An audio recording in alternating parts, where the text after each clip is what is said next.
예수 그리스도 이름으로 하나님 말씀 증거하겠습니다. 먼저 하나님 말씀 요한계시록 20장 1절에서 10절 말씀 찾겠습니다. 요한계시록 20장 1절에서 10절 말씀 제가 읽겠습니다.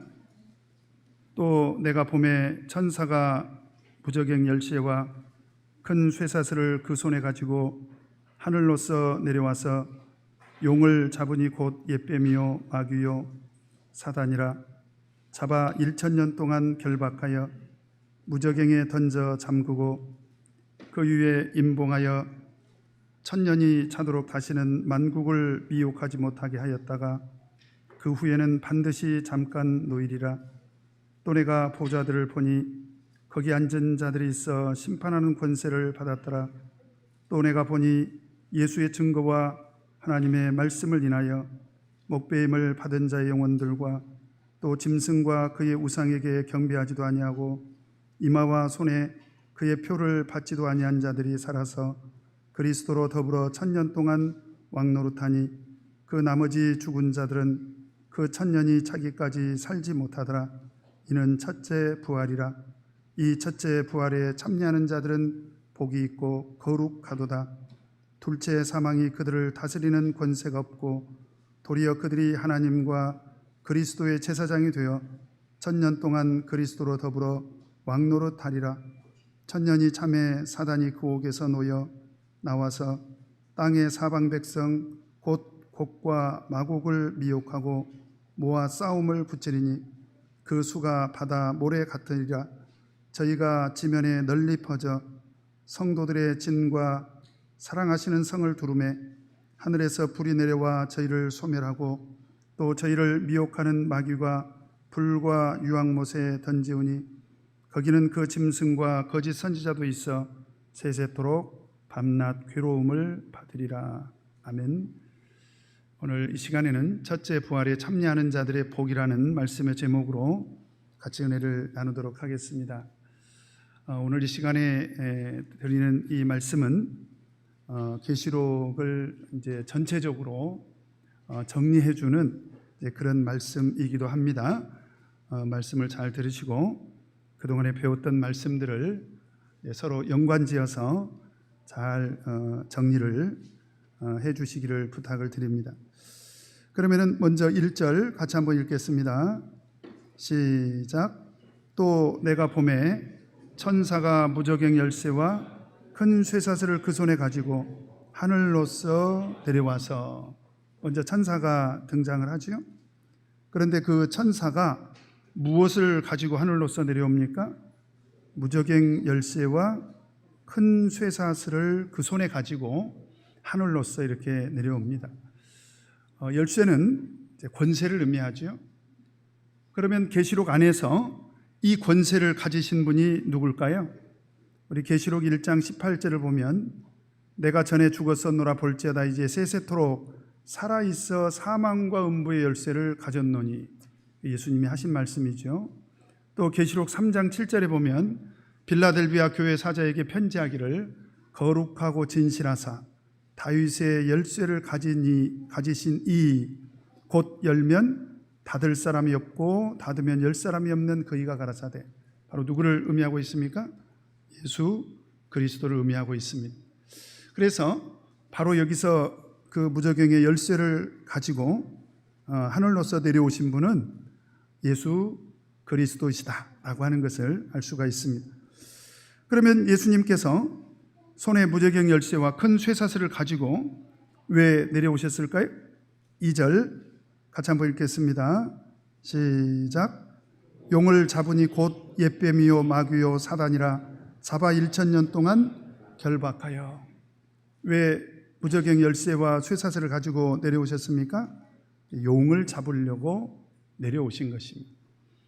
여러분, 그래서 이 온천하 만물 가운데 이 용을 붙잡을 수 있는 존재는 사실은 아무도 없습니다. 다만 온천하 만물을 창조하신 창조주 하나님께서만 이 용을 잡을 수가 있는 거지요. 그래서 이 용을 잡기 위해서 예수님께서 무저갱 열쇠와 큰 쇠사슬을 가지고 내려오셨는데요. 용을 또 어떻게 소개하고 있습니까? 옛뱀이라고도 하고, 그 다음에 마귀라고도 하고, 그 다음에 사단이라고도 한다는 것입니다. 여러분, 그래서 성경에서, 특히 계시록에서 용이나 옛뱀이나 마귀나 사단은 전부 같은 마귀를 의미하는데요. 왜 이렇게 서로 다르게 표현을 했는가? 그것은 마귀의 속성을 나타낸 것입니다. 그래서 오늘 예수님께서 이 용을 잡기 위해서 하늘에서 내려오셔가지고 용을 잡죠? 용을 잡아서 몇 년 동안 결박을 합니까? 2절에 보니까 몇 년이요? 네, 1000년 동안, 1000년 동안 결박을 합니다. 그래서 이 1000년에 대해서 잠시 후에 제가 설명을 좀 자세히 드리겠습니다만은 우리 기독교 안에 이 1000년에 대한 해석이 많은 견해들이 존재를 합니다. 잠시 우리의 참예수교의 견해와 또 기독교 안에 있는 그런 여러 가지 견해들을 간단히 소개를 드리도록 하겠습니다. 그래서 그 마귀를 이제 1000년 동안 결박해서 어디에 가두지요? 3절 같이 읽겠습니다. 시작. 무저갱에 던져 잠그고 그 위에 인봉하여 1000년이 차도록 다시는 만국을 미혹하지 못하게 하였다가 그 후에는 반드시 잠깐 놓이리라. 어디에 가둡니까? 무저갱에 가둡니다.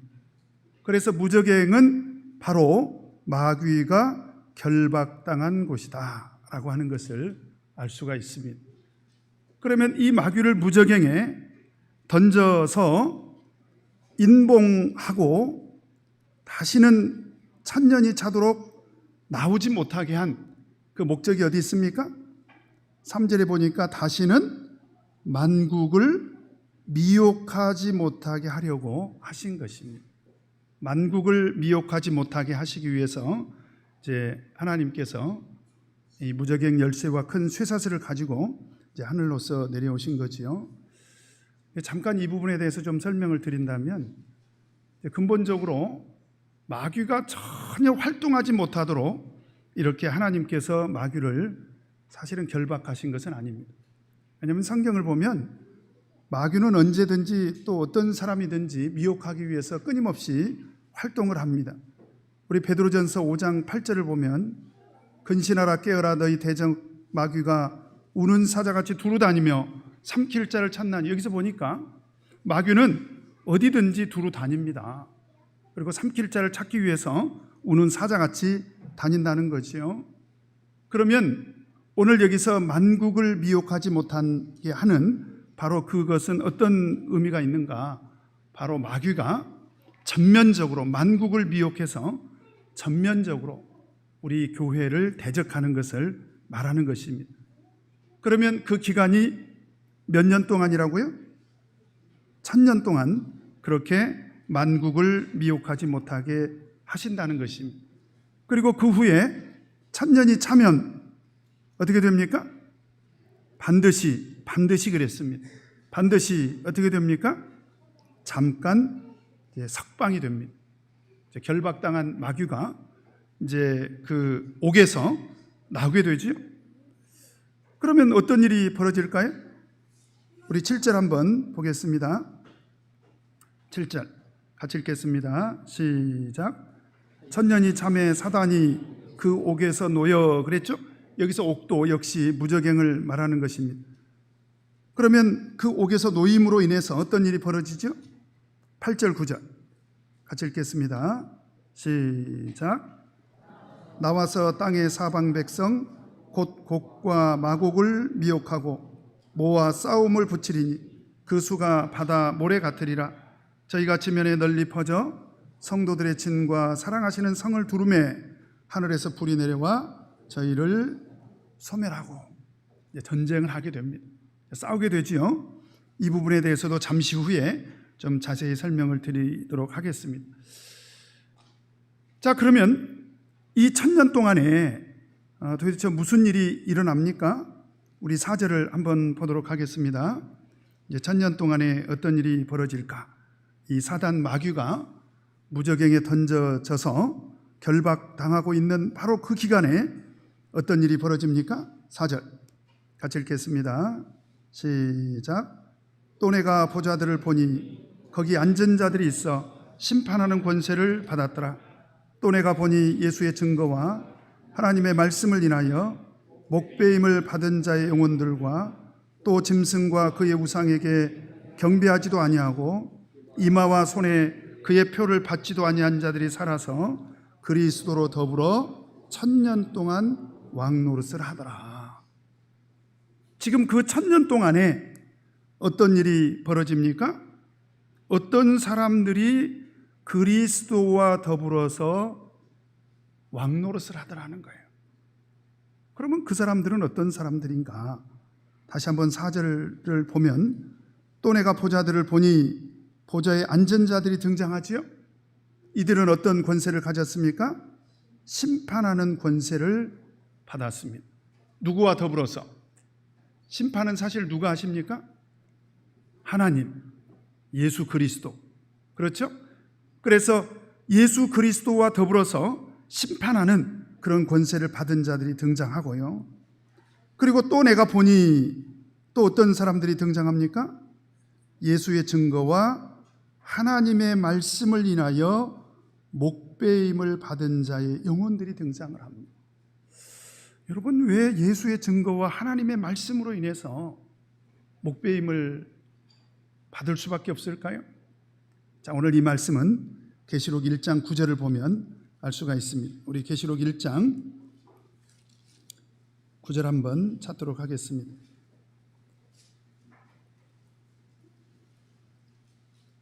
계시록 1장 9절 같이 읽겠습니다.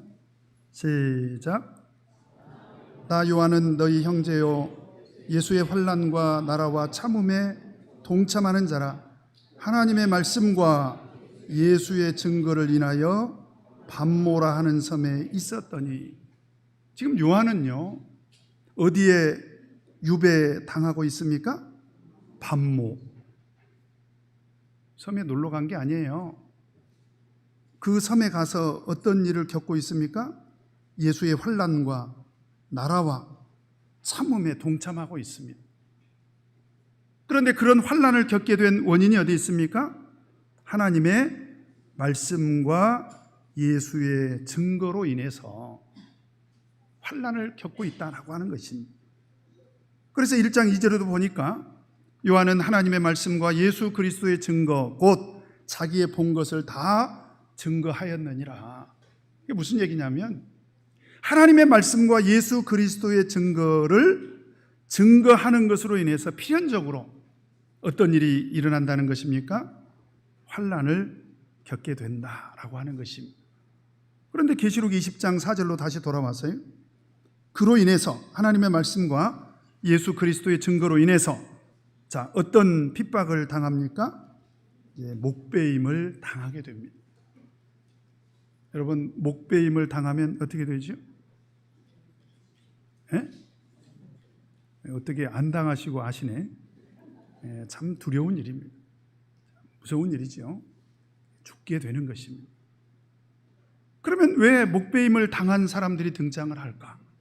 그리고 나중에 보면 이 사람들이 죽어있는 사람들이에요? 살아있는 사람들이? 자, 우리 4절 후반부에 보면 자, 살았어요, 죽었어요? 살아서 그랬습니다. 살아서 그리스도로 더불어 1000년 동안 왕노릇하니.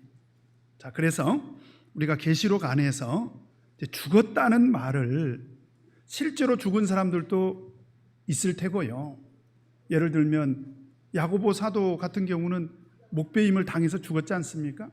그러니까 실제로 목배임을 당해서 죽은 사람들도 있을 테지만 계시록 안에서 죽은 자들은 일반적으로 핍박을 당하는 그런 사람들을 말합니다.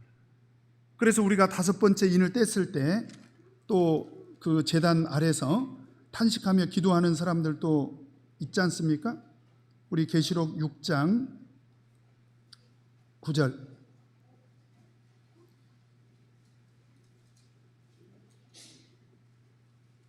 같이 한번 읽겠습니다. 시작. 5째 인을 떼실 때에 내가 보니 하나님의 말씀과 저희의 가진 증거를 인하여 죽임을 당한 영혼들이 제단 아래에 있어. 이 사람들은 다 아주 극심한, 정말 죽을 정도의 그런 핍박을 받은 그런 사람들을 말하는 것입니다. 그래서 고린도전서 4장 13절을 보면 비방을 당한 즉 권면하니 우리가 지금까지 세상의 더러운 것과 만물의 찢기같이 되었도다. 이게 무슨 얘기입니까? 그토록 아주 극심한 그런 핍박을 당했다라고 하는 것입니다. 그래서 계시록에서 말하고 있는 이런 죽음은 바로 그 죽음에 이를 정도의 극심한 환난과 핍박을 당하는 것을 말하는 거죠. 뿐만 아니라 또 어떤 사람들이 등장합니까? 20장 4절을 보면 또 그랬습니다. 또 짐승과 그의 우상에게 경배하지도 아니하고 이마와 손에 그의 표를 받지도 아니한 자들이 또 등장합니다. 자, 이것과 관계가 있는 말씀 우리 계시록 13장에서 공부를 했는데요. 자, 우리 계시록 13장 한번 보도록 하겠습니다. 계시록 13장에는 짐승이 두 마리가 등장하죠. 하나는 바다에서 올라온 짐승이 등장하고요. 그다음에 두 번째는 땅에서 올라온 짐승이 등장하는데 우리 계시록 13장 15절 16절 같이 읽겠습니다. 시작. 저가 권세를 받아 그 짐승의 우상에게 생기를 주어 그 짐승의 우상으로 말하게 하고 또 짐승의 우상에게 경배하지 아니하는 자는 몇이든지 다 죽이게 하더라. 저가 모든 자 곧 작은 자나 큰 자나 부자나 빈궁한 자나 자유한 자나 종들로 그 오른손이나 이마에 표를 받게 해서 결국 어떻게 했어요? 다 미혹에 빠뜨렸다라고 하는 거죠. 누가요? 여기서 그 짐승은 땅에서 올라온 짐승을 말하는 것입니다. 그런데 그 땅에서 올라온 짐승으로 인해서 우상에게 경배하지 아니한 사람도 있고 또 그 이마나 손에 표를 받지 아니한 사람들도 있었다는 거예요. 바로 그 사람들이 오늘 여기 등장하고 있는 거죠. 자, 그들이 이제 어떻게 됐습니까? 살아서 그랬습니다. 살아서. 그러니까 계시록에서 말하고 있는 죽음이나 살았다라는 것은 전부 영적인 의미를 말하는 거예요. 그래서 여기서 살았다는 것은 부활했다, 이제 그런 말씀이라기보다는 영적인 생명을 소유하고 있다라고 하는 거예요. 영적인 생명을 소유하고 있다. 그래서 우리 에베소서 2장 1절에 보면 예수님께서 우리를 어떻게 살리셨습니까? 너희의 허물과 죄로 죽었던 너희를 살리셨도다, 이렇게 말씀을 하고 있지 않습니까? 그래서 이들이 살아가지고 누구로 더불어서 천년 동안 왕노릇합니까? 예수 그리스도로 더불어서 천년 동안 왕노릇을 하더라는 거예요. 자, 그래서 그리스도로 더불어 천년 동안 왕노릇을 하게 되는데 6절에 보면 6절, 자, 같이 한번 읽겠습니다. 시작. 이 첫째 부활에 참여하는 자들은 복이 있고 거룩하도다. 둘째 사망이 그들을 다스리는 권세가 없고 도리어 그들이 하나님과 그리스도의 제사장이 되어 천년 동안 그리스도로 더불어 왕노릇하리라. 이들이 천년 동안 왕노릇을 하는데 어떤 신분을 가지고 왕노릇을 합니까? 그들이 하나님과 그리스도의 무엇이 돼요? 제사장이 돼요. 영적인 제사장을 말하는 거예요.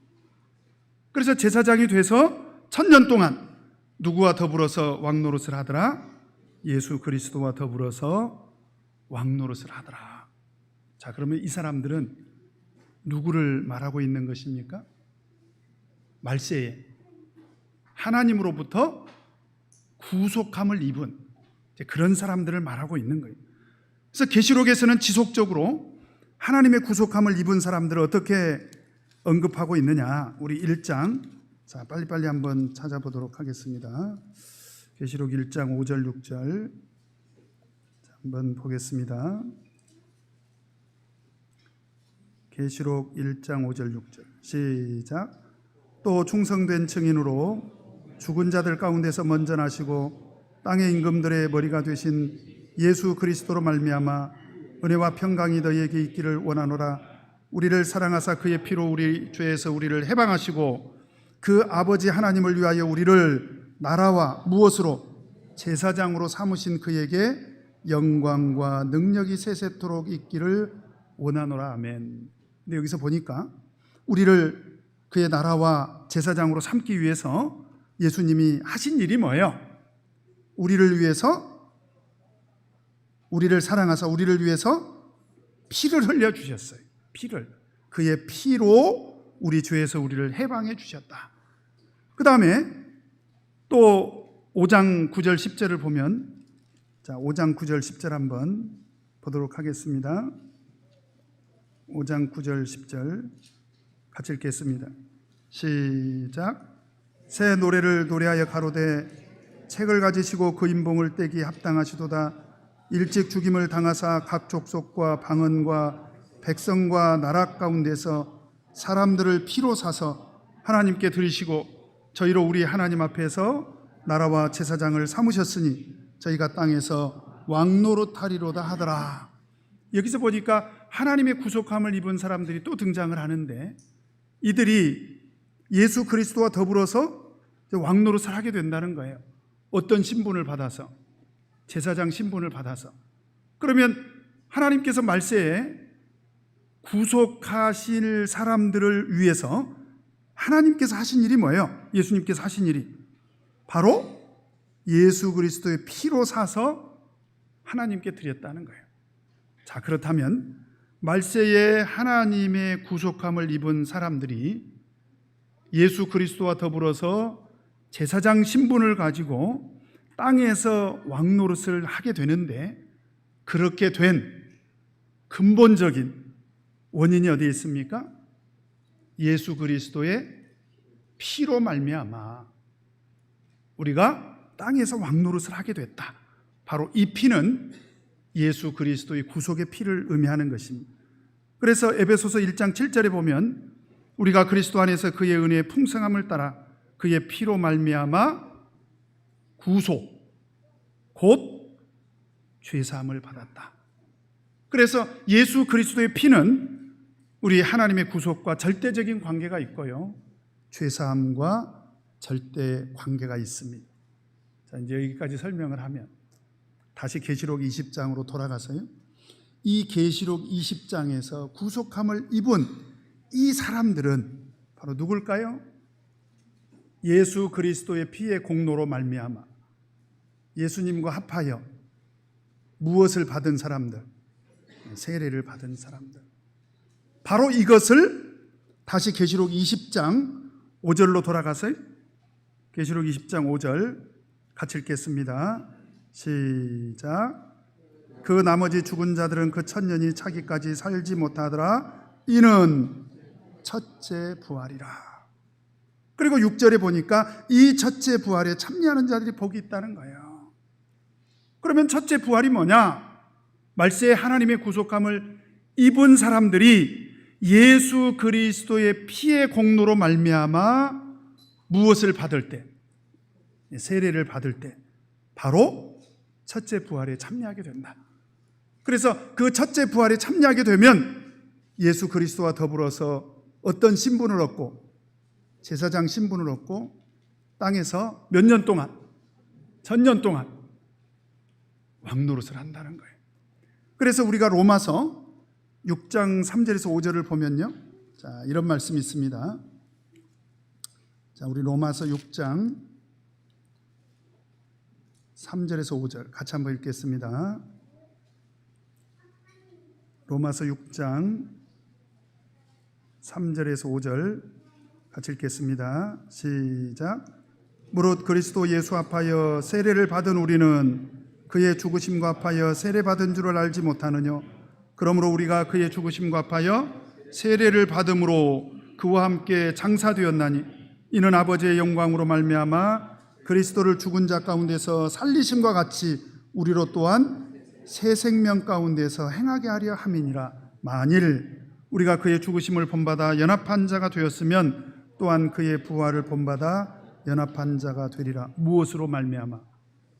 세례로 말미암아. 세례에는 어떤 공로가 있다고요? 예수 그리스도의 피의 공로가 있어요. 그래서 예수님께서 십자가 위에서 피를 흘리심으로 돌아가신 것은 마치 우리가 예수 그리스도의 죽으심과 연합해서 세례를 받을 때 물속에 들어가지 않습니까? 그리고 세례를 받을 때 물속에서 올라오잖아요. 그래서 예수 그리스도 합해서 장사한 바 되고 예수 그리스도의 부활하심으로 말미암아 우리를 살리신 것처럼 우리로 하여금 새 생명을 얻게 하셨다. 바로 계시록 20장 5절에서 말하고 있는 첫째 부활은 바로 세례받은 우리 그리스도인들을 말하고 있는 것입니다. 그러면 첫 번째 부활이 세례를 받을 때라면 첫 번째로 죽을 때는 언젠가요? 언젠가 어떤 분께서 그런 질문을 했는데 바로 그 첫 번째 죽음은 고린도전서 15장 22절에 보면 아담 안에서 모든 사람이 죽은 것 같이. 왜 죽었죠? 죄로 인해서.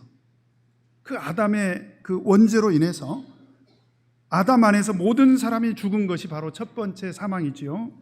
그리고 그리스도 안에서 모든 사람이 삶을 얻으리라, 생명을 얻은 것, 바로 이것이 첫 번째 부활이 되는 것입니다. 그래서 마태복음 8장 22절에도 예수께서 가라사대 죽은 자들로 저희 죽은 자를 장사하게 하라 그랬는데 여기서 바로 죽은 자들은 어떤 사람들을 말하고 있는 것입니까? 영적인 죽음을 의미하고 있는 거지요. 자, 그렇게 해서 이제 말세에 예수 그리스도의 십자가의 구속의 피로 말미암아 세례를 받은 사람들이 첫째 부활에 참여한 자가 됐다 그랬는데 몇 년 동안? 어떤 분들은 그럼 내가 1000년 동안 산다는 얘기인가? 도대체 이 1000년이라는 기간의 의미는 무엇인가? 자, 이 부분에 대해서 좀 설명을 드리도록 하겠습니다. 자, 다시 계시록 20장으로 돌아가서요. 자, 그러면은 1000년 동안 우리가 왕노릇을 하는데, 자, 1000년이 언제 시작을 합니까? 2절, 20장 2절 같이 읽겠습니다. 시작. 용을 잡으니 곧 옛뱀이요 마귀요 사단이라 잡아 1000년 동안 결박하여. 자, 1000년이 시작이 됩니다. 언제부터 시작을 합니까? 마귀가 붙잡혀서 무저갱에 결박당한 그 순간부터 꼼짝 마. 몇 년 동안? 1000년 동안. 하여튼 1000년 동안은 만국을 미혹할 수 없도록 너는 꼼짝 마라. 바로 그때가 언제냐면 1000년이 시작되는 시점입니다. 자, 그런데 바로 이 마귀가 결박당하는 이 시점을 제가 계시록 7장에서 이미 설명을 드린 적이 있어요. 자, 우리 계시록 7장 복습 겸해서 같이 공부를 하도록 하겠습니다. 자, 계시록 7장 1절에서 3절을 보면 같이 읽겠습니다. 시작. 이 일 후에 내가 네 천사가 땅 네 모퉁이에 선 것을 보니 땅의 사방에 바람을 붙잡아 바람으로 하여금 땅에나 바다에나 각종 나무에 불지 못하게 하더라. 또 봄에 다른 천사가 살아계신 하나님의 인을 가지고 해 돋는 데로부터 올라와서 땅과 바다를 해롭게 할 권세를 얻은 네 천사를 향하여 큰 소리로 외쳐 가로되 우리가 우리 하나님의 종들의 이마에 인치기까지 땅이나 바다나 나무나 해하지 말라 하더라. 여기서 보니까 네 천사가 등장을 하는데 이 네 천사를 어떻게 하라는 거예요? 붙잡아 두라는 거예요. 왜요? 이 네 천사가 움직이면 어떤 일이 벌어집니까? 땅이나 바다를 어떻게 해요? 해롭게 한다는 거예요. 그러면 이 네 천사가 땅이나 바다를 해롭게 하는 그런 권세를 가지고 활동을 하는데 그러면 이 네 천사는 누구와 관계가 있냐? 우리 계시록 12장 한번 보도록 하겠습니다. 계시록 12장 9절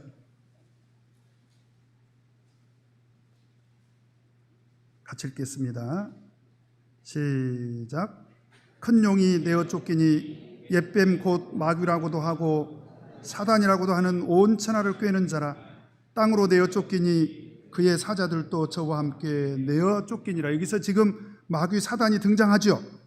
자, 그로 인해서 12절 같이 읽겠습니다. 시작. 그러므로 하늘과 그 가운데 거하는 자들은 즐거워하라. 그러나 땅과 바다는 화 있을진저 이는 마귀가 자기의 때가 얼마 못된 줄을 알므로 크게 분내어 너희에게 내려갔음이라 하더라. 자, 이때 마귀가 어디로 내려갑니까? 땅과 바다로. 그래서 계시록 13장에서 누가 등장해요? 바다에서 올라온 짐승, 그리고 땅에서 올라온 짐승. 이들로 인해서 어떤 일이 벌어집니까? 땅과 바다가 해함을 받게 됩니다. 그러면 이들이 누구와 관계가 있습니까? 바로 계시록 7장에서 네 천사와 관계가 있어요. 자, 연결이 되죠? 이해가 안 가시면 어쩔 수가 없고요. 그런데 바로 똑같은 동일한 시기에, 그러니까 마귀가 결박을 당했습니다. 그 마귀가 결박을 당한 것은 만국을 미혹하지 못하게 한 거예요. 근데 계시록 7장에 보니까 그 네 천사를 결박하라는 거예요. 땅이나 바다를 해하지 못하도록. 그런데 바로 그 기간 동안에 어떤 일이 벌어집니까? 우리 7장 2절 3절 같이 읽겠습니다. 시작. 또 봄에 다른 천사가 살아계신 하나님의 인을 가지고 해 돋는 데로부터 올라와서 땅과 바다를 해롭게 할 권세를 얻은 네 천사를 향하여 큰 소리로 외쳐 가로되 우리가 우리 하나님의 종들의 이마에 인치기까지 땅이나 바다나 나무나 해하지 말라 하더라. 그때 어떤 일이 벌어집니까? 이 마귀가 결박당해 있는 바로 그 기간에, 1000년 동안에 하나님께서 인을 가지고 와서 하나님의 종들의 이마에 인치시는 그 인치심의 역사가 시작이 됩니다. 바로 그때가 언제입니까? 늦은 비 성령이 내리는 시기죠. 바로 그때를 우리는 요한계시록 6장 2절에 어떤 시점과 동일하게 봅니까? 6장 2절 같이 읽겠습니다. 시작. 내가 이에 보니 흰 말이 있는데 그 탄 자가 활을 가졌고 면류관을 받고 나가서 이기고 또 이기려고 하더라. 늦은 비 성령 강림으로 인해서 말세에 참예수교회가 등장을 합니다. 바로 그 참교회의 등장의 시점과 같다는 거예요. 자, 다시 한번 정리합니다. 1000년의 시작은 마귀가 결박당하는 시점이요. 그래서 계시록 7장에 보면 결박당하죠? 왜요? 하나님의 인치심이 시작이 돼야 되니까. 만약에 그들이 만국을 미혹해버리면 한 사람도 성령을 받을 수가 없어요. 근데 그들을 붙잡고 있는 동안에 하나님께서 구속함을 입을 하나님의 종들의 이마에 인치심을 합니다. 성령이 내리고 있는 거죠. 바로 이때가 언제냐? 1000년의 시작이라는 거예요. 그럼 언제 1000년이 끝나느냐? 우리 다시 계시록 20장으로 돌아가서요. 계시록 20장 3절 같이 읽겠습니다. 시작. 무저갱에 던져 잠그고 그 위에 임봉하여 1000년이 차도록 다시는 만국을 미혹하지 못하게 하였다가 그 후에는 반드시 잠깐 놓이리라. 자, 무저갱에 결박당한 이 마귀가요 1000년이 차면 반드시 나옵니다. 그죠? 그럼 계시록 안에서 언제 마귀가 무저갱에서 등장했죠? 우리 이미 공부했습니다. 언제 등장했어요? 우리 계시록 9장 한번 보도록 하겠습니다. 자, 나중에 또 한번 제가 도표로 정리를 해드리도록 하겠습니다. 계시록 9장 14절 같이 한번 읽겠습니다. 시작. 나팔 가진 여섯째 천사에게 말하기를 큰 강 유브라데에 결박한 네 천사를 놓아주라 하며, 이때가 언제예요? 13절 언제입니까? 여섯째 천사가 나팔을 불 때. 자, 여섯째 천사가 나팔을 불 때 유브라데에 결박한 네 천사를 놓아줌으로 인해서 자, 어떤 일이 벌어집니까? 우리 계시록 11장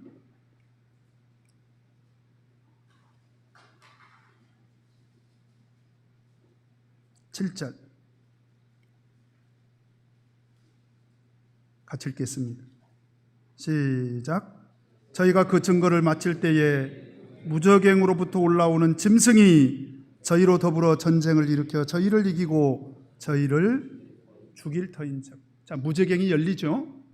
유브라데의 네 천사가 이제 노임을 받고 그로 인해서 무저갱이 열려서 이제 짐승이 등장합니다. 바로 이때 어떤 일이 벌어지냐면 11장 1절을 보면, 자, 같이 한번 읽겠습니다. 시작. 또 내게 지팡이 같은 갈대를 주며 말하기를 일어나서 하나님의 성전과 제단과 그 안에서 경배하는 자들을 청량합니다. 자, 하나님의 청량이 시작이 돼요. 그래서 하나님의 성전, 그 나오스를 이제 청량을 해버려요. 이때가 언제라고 그랬어요? 이때가 언제입니까? 우리 계시록 11장 15절. 자, 빨리빨리 자, 정리하고 나면 아주 간단합니다. 11장 15절 같이 읽겠습니다. 시작. 일곱째 천사가 나팔을 불매 하늘에 큰 음성들이 나서 가로되 세상 나라가 우리 주와 그 그리스도의 나라가 되어 그가 세세토록 왕노로 다시로다 하니. 이때가 언제예요? 하나님의 나라가 이제 완성이 돼버립니다. 하나님의 나라가 이제 완성이 돼버리면 이제 무저갱이 열리고 마귀가 등장해서 이제 만국을 미혹하는 이런 역사가 일어납니다. 아까 제가 말씀드렸죠. 마귀가 결박당하고 있는 동안에는 성령이 내립니다. 그런데 마귀가 무저갱에서 풀려서 활동을 시작하면 어떤 일이 벌어집니까? 계시록 11장 6절 같이 읽겠습니다. 시작. 저희가 권세를 가지고 하늘을 닫아 그 예언을 하는 날 동안 비 오지 못하게 하고. 그냥 가뭄이 들었다는 말이 아니라 성령이 그친다는 거예요. 언제? 이때 그친다라고 하는 거지요. 자, 그렇다면 정리합니다. 천년의 시작은 언제라고요? 천년의 시작은 마귀가 결박당하고 그리고 하나님의 인치심이 시작이 되는, 그래서 말세의 참교회가 등장하는 바로 그 시점이요. 그러면 천년이 끝나는 시점은 언제입니까? 마귀가 무저갱에서 나오죠. 무저갱에서 나올 때 어떤 일이 이미 벌어져 버려요? 하나님의 나라가 다 완성이 돼버립니다. 그리고 성령은 이제 그치죠. 바로 그 기간을 우리는 천년이라고 이렇게 해석을 합니다. 여러분, 혹시 어떤 분들에게 뭐 천년왕국 이런 얘기 들어보셨어요? 그래서 전천년 왕국, 뭐 후천년 왕국 뭐 이런 얘기 들어보셨어요? 세상 사람들은요 그렇게 많은 이론들을 가지고 있습니다. 대표적으로 세 가지 학설이 있는데요. 첫 번째가 전천년설이 있습니다. 전천년설은 뭐냐면 천년 왕국이 시작되기 전에 예수 그리스도께서 먼저 재림하신다는 거예요. 그래서 예수 그리스도께서 천년 왕국이 건설되기 전에 재림하셔가지고 이제 천년 동안 왕노로 타신다는 거죠. 그 다음에 두 번째로 후천년설이 있는데 이 후천년설은 뭐냐면 천년 왕국이 먼저 건설이 된다는 거예요. 그리고 예수 그리스도께서 재림하신다는 것입니다. 그게 후천년설이고요. 그 다음에 세 번째는 무천년설이 있습니다. 이건 천년이라는 기간은 상징적인 것이라는 거예요. 그래서 예수 그리스도께서 사도시대 이전에 이제 오셨지 않습니까? 예수 그리스도께서 육신으로 오셨던 그 초림부터 시작해서 다시 오시는 그 재림까지의 전체 기간을 천년 왕국으로 봐야 된다. 이런 주장은 이제 무천년설이라고 하는데, 그러면 우리 참예수교 입장은 뭐죠? 이 세 가지 주장에 우리는 전혀 동의할 수가 없습니다. 왜 그렇습니까? 참예수교회가 주장하는 천년왕국은 언제부터 시작이 된다? 늦은 비 성령시대. 왜 그러냐면 지금 우리가 배우고 있는 이 말씀은요, 이미 사도시대가 100년의 역사를 거의 유지하고 있는 동안에 앞으로 장차 될 일에 대해서 이야기를 하고 있는 거예요. 그러니까 이 천년이라는 기간은 우리는 말세에 하나님의 구속의 역사로 등장한 참교회 출현의 시기, 다시 말하면 늦은 비 성령 시대를 의미합니다. 그래서 천년이 찬다는 것은 바로 이 참교회를 통해서 하나님의 구속이 완성이 되는 바로 그 시기를 말하는 것이고, 그 천년 동안 왕노릇하는 사람들은 누구냐? 바로 제사장 신분으로 왕노릇하는 사람들은 첫째 부활에 참여한 자들이다. 그러므로 그 첫째 부활에 참여한 자들은 복이 있다라고 하는 것입니다. 자, 이해가 되십니까? 그렇게 우리는 이해를 한다라고 하는 거예요. 자, 그래서 다시 20장 6절로 돌아가서요. 자, 이렇게 첫째 부활에 참여하는 자들이 이제 복이 있는데요. 자, 어떤 복이 있습니까? 어떤 복이 있어요? 첫 번째로, 둘째, 사망이 다스리는 권세가 없다는 거예요. 이제 둘째 사망에 대해서는 제가 계속 말씀드렸습니다. 계시록 20장 14절 그리고 계시록 21장 8절을 보면 바로 이 둘째 사망의 형벌은 지옥의 형벌을 말하는 거예요. 그러니까 이 첫째 부활에 참여하는 자들은 둘째 사망에 빠지지 않는다는 것이고요. 그 다음에 두 번째로, 도리어 그들이 하나님과 그리스도의 제사장이 되어 천년 동안 그리스도로 더불어 무엇을 한다고요? 왕노릇 한다는 거예요. 그래서 우리가 베드로전서 2장 9절에도 보면 오직 너희는 택하신 족속이요 왕 같은 제사장들이요 거룩한 나라요. 바로 하나님의 구속함을 입은 우리 하나님의 백성들을 그렇게 표현하고 있고요. 그 다음에 로마서 5장 17절에도 보면 한 사람의 범죄를 인하여 사망이 그 한 사람으로 말미암아 왕노릇하였은즉 더욱 은혜와 의의 선물을 넘치게 받은 자들이 한 분 예수 그리스도로 말미암아 생명 안에서 왕노릇하리로다. 누구를 말하고 있는 거예요? 구원받은 성도들을 말하고 있는 거예요. 그러니까 예수 그리스도의 보혈의 공로로 세례를 받아서 죄사함을 받은 첫째 부활에 참여한 자들은 어떤 신분을 얻게 됩니까? 제사장 신분을 얻게 되고, 그리고 이 땅에 있는 동안에 어떤 노릇을 한다고요? 왕 노릇을 해요. 누가 왕입니까? 우리가 왕이에요.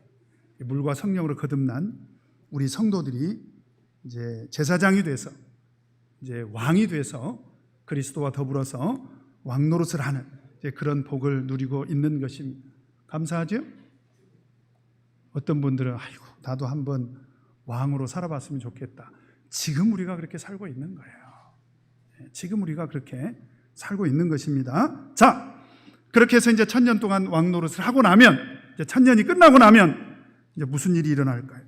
우리 5절 같이 한번 읽겠습니다. 시작. 그 나머지 죽은 자들은 그 천년이 차기까지 살지 못하더라. 이는 첫째 부활이라. 자, 이 말씀을 이제 이해를 좀 잘 하셔야 되는데, 여기서 나머지 죽은 자들이 등장을 해요. 이 사람들은 천년이 차기까지는 못 살아요. 살아나는 사람이 없어. 이 말을 반대로 뒤집으면 천년이 지나면 이 사람들은 어떻게 된다? 이제 살아난다는 거예요. 누굴까요? 이미 제가 말씀드렸습니다. 계시록에서 말하고 있는 남은 자들은 누구냐? 육적 이스라엘 백성을 말하는 거예요. 그래서 우리 계시록 11장에서도 이미 제가 말씀을 드렸습니다. 계시록 11장에 보니까, 자, 보도록 하십시다. 계시록 11장이 이제 하나님의 나라가 청량이 돼서 완성이 되고, 그리고 어떤 일이 일어납니까? 계시록 11장 13절 같이 읽겠습니다. 시작. 그 시에 큰 지진이 나서 성 10분의 1이 무너지고 지진에 죽은 사람이 7천이라. 그 남은 자들이 두려워하여 영광을 하늘의 하나님께 돌리더라. 여기서도 남은 자가 등장하잖아요. 그들이 이 시기에 하나님께 영광을 돌리고 하나님께 돌아옵니다. 왜 꼭 이 시기에 이들이 돌아올까요? 그 이유가 있습니다. 우리 계시록 6장 11절 한번 보도록 하겠습니다.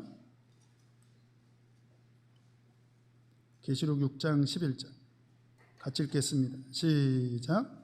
각각 저희에게 흰 두루마기를 주시며 가라사대 아직 잠시 동안 쉬되 저희 동무종들과 형제들도 자기처럼 죽임을 받아 언제까지 하나님이 계획한 구속함을 받을 백성들의 수가 있다는 거예요. 그 수가 차기까지는 고난 가운데 있어야 된다는 거죠. 바로 그때가 언제입니까? 자, 우리 로마서 11장 25절. 자, 빨리빨리 한번 찾도록 하겠습니다. 자, 오늘 좀 많이 찾죠? 계시록 로마서 11장 25절. 다 같이 읽겠습니다. 시작. 형제들아, 너희가 스스로 제 땀을 면기 위하여 이 비밀을 너희가 모르기를 내가 원치 아니하노니 이 비밀은 이방인의 충만한 수가 들어오기까지 이스라엘의 덜어는 완악하게 된 것이다. 이방인의 충만한 수가 찰 때까지는 이스라엘이 완악하게 됐다는 거예요. 그러면 이방인의 충만한 수가 차면 어떻게 된다는 거예요? 이들이 돌아온다는 거예요. 그래서 26절에 보니까 그리하여 어떻게 됩니까? 온 이스라엘이 구원을 얻으리라. 그렇게 되면 천년이 차면 어떤 일이 벌어지느냐? 육적 이스라엘이 민족적으로 하나님 앞에 돌아오는 이제 그런 일이 일어난다. 정말 그런지 여러분들 기다리시면 되는데, 다만 그들이 돌아오도록 우리가 기도해야 되겠죠? 우리가 그들에게 복음을 전해야 되지 않겠습니까? 그렇죠? 그래서 그 남은 자들이 이제 천년이 차면 그들도 다시 살아나게 됩니다. 그 다음에 7절. 자, 이제 사단이 드디어 옥에서 이제 노임을 받게 되면 이제 어떤 일이 벌어집니까? 자, 빨리빨리 좀 설명을 하도록 하겠습니다. 7절 같이 읽겠습니다. 시작. 천년이 참에 사단이 그 옥에서 놓여, 여기 이 옥은 무저갱을 말하는 거예요. 무저갱. 그런데 원어로 이 단어는 좀 중요한 단어이기 때문에 제가 좀 언급을 해야 됩니다. 이 옥은 원어로 필라케 그렇습니다. 필라케. 그런데 계시록 18장 2절을 보면 이 동일한 단어가 등장을 해요. 18장 2절 같이 읽겠습니다. 시작. 힘센 음성으로 외쳐가로되 무너졌도다 무너졌도다 큰 성 바벨론이여 귀신의 처소와 각종 더러운 영에 모이는 곳과 각종 더럽고 가증한 새의 모이는 곳이 되었도다. 그런데 여러분 혹시 거기에 관주 성경 있는 분들 거기 뭐라고 되어 있습니까? 뭐라고 되어 있어요? 이게 옥입니다. 이게 모이는 곳이 옥이에요. 원어로 필라케 그렇습니다. 똑같습니다. 필라케. 그러니까 바로 그 무저갱은 영적으로 보면 어떤 곳이라는 거예요? 각종 더러운 영이 모이는 곳이라는 거예요. 그 무저갱이라는 것은 영적인 의미로 우리가 이해를 해야 됩니다. 각종 더러운 영이 모이는 곳이다. 자, 그래서 이제 사단이 바로 그 옥에서 이제 놓이게 되면 자, 어떤 일이 벌어지죠? 3절. 자, 3절 같이 한번 읽겠습니다. 시작. 무저갱에 던져 잠그고 그 위에 임봉하여 천년이 차도록 다시는 만국을 미혹하지 못하게 하였다가 그 위에 반드시 잠깐 놓이리라. 천년 동안은 이들이 붙잡혀 있으니까 만국을 미혹하지 못하지요. 그러면 천년이 차면 어떻게 될까요? 이들이 풀려나서 어떻게 하죠? 만국을 미혹합니다. 만국을 미혹한다는 것은 그 만국, 온 세계 모든 민족들을 다 꼬셔가지고 누구를 대적한다는 거예요? 하나님을 대적하고 하나님의 교회인 참교회를 전면적으로 핍박을 하는 것입니다. 그럼 어떻게 핍박을 하느냐? 우리 20장 8절. 자, 20장 8절 끝맺음을 해야 되겠죠? 예, 시간이 많이 지났지만 설명을 마저 드리도록 하겠습니다. 8절 같이 읽겠습니다. 시작. 나와서 땅의 사방 백성 곧 곡과 마곡을 미혹하고 모아서 싸움을 붙이리니 그 수가 바다 모래 같으리라. 이제 이들이 풀려남으로 인해서 이들이 누구를 미혹하냐면 땅의 사방 백성을 미혹을 해요.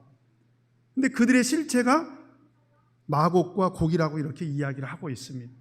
이 곡과 마곡의 실체는 에스겔 38장, 시간 관계상 찾지 않겠습니다. 에스겔 38장 2절 3절을 보면 하나님을 대적하는 무리들을 의미해요. 어떤 사람들은, 혹자는 이 곡과 마곡을 공산당이다, 모스크바다, 러시아다 이렇게 해석하는 사람들이 있는데 그건 좀 오해하신 것이고요. 에스겔을 통해서 우리가 확인한 것으로는 하나님을 대적하는 무리들을 말합니다. 그래서 이들이 마귀로부터 미혹을 당해가지고 이제 누구와 싸웁니까? 9절 같이 읽겠습니다. 시작. 저희가 지면에 널리 퍼져 성도들의 진과 사랑하시는 성을 두루매 하늘에서 불이 내려와 저희를 소멸하고. 누구와 싸워요? 성도들의 진과, 그 다음에 사랑하시는 성과 싸웁니다. 그곳이 어디예요? 그곳이 어디입니까?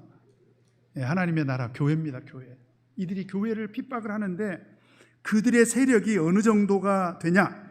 8절에 보면 그 수가 어느 정도라고 그랬습니까? 바다 모래 같다. 바다 모래 같이 그 수가 많습니다.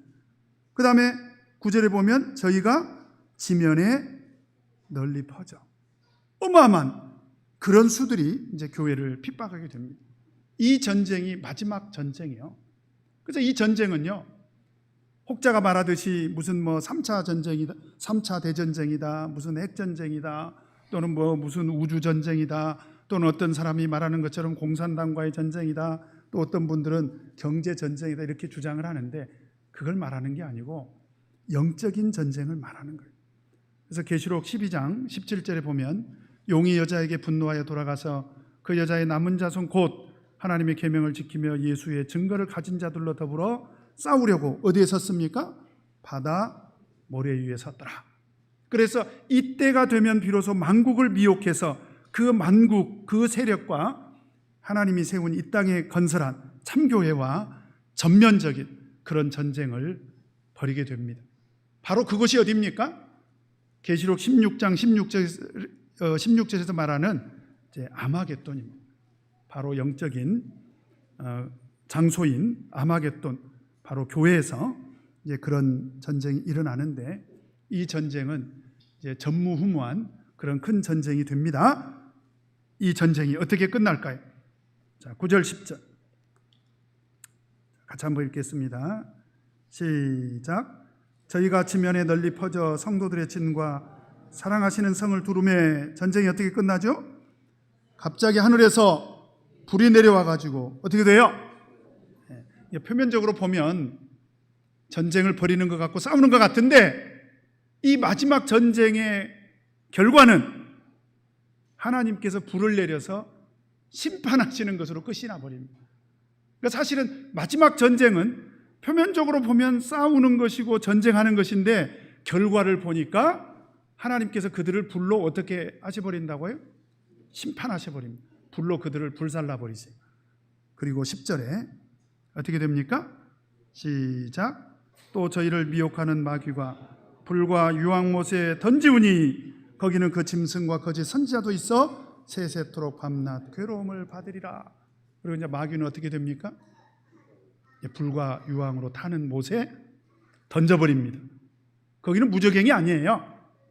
이제 완전히 영원한 심판, 세세토록 영원히 괴로움을 받는 그런 둘째 사망에 빠지게 됩니다. 그래서 마귀가 가서 보니까 누가 먼저 들어와 있어요? 누가? 짐승하고 그 다음에 거짓 선지자가 들어와요. 그래서 짐승, 거짓 선지자, 마귀 이들은 다 마지막 심판날에 하나님으로부터 심판을 받게 됩니다. 우리는 어떻게 됐을까요? 우리는 어떻게 됐을까요? 첫째 부활에 참여했기 때문에. 우리는 어떻게 됐을까요? 구원을 받아서 영원한 천국에 들어가겠죠? 감사하죠? 그래서 우리는 이 믿음을 꼭 가지셔야 돼요. 말세에 반드시 하나님께서 심판하십니다. 첫째 부활에 참여하는 자들의 복은 어떤 복이냐? 둘째 사망의 해를 받지 않고, 그리고 장차 예수님 재림하시는 그날에 영원한 천국에 가서 영생 복락을 누리게 될 것입니다. 이 복을 다 누리시기를 간절히 바랍니다. 시간이 많이 지났기 때문에 이제 우리 다 같이 기도하고 오늘 말씀 예배를 마치도록 하겠습니다. 기도하겠습니다.